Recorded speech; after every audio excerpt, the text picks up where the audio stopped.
दीपावली की रात थी और गांव में हर तरफ रोशनी की जगमगाहट थी, लेकिन गांव के बाहर एक उजड़ा हुआ पुराना चमन था जहां कभी रौनक थी, लेकिन अब वहां खंडहर और सूखे पेड़ ही रह गए थे।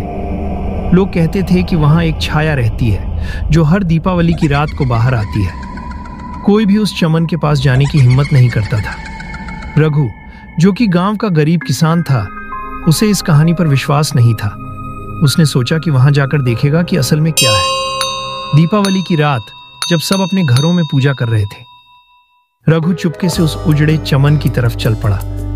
जैसे ही वह चमन के पास पहुंचा, हवा तेज हो गई और उसे लगा कि कोई उसके पीछे चल रहा है। अचानक उसने एक काली छाया को देखा जो उसकी ओर बढ़ रही थी। उसका दिल तेज धड़कने लगा, लेकिन उसने हिम्मत नहीं हारी।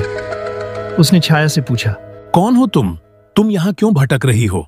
छाया ने धीमे से कहा, मैं वही आत्मा हूँ जिसे यहाँ भुला दिया गया। हर साल मैं लौटती हूँ किसी अपने की तलाश में।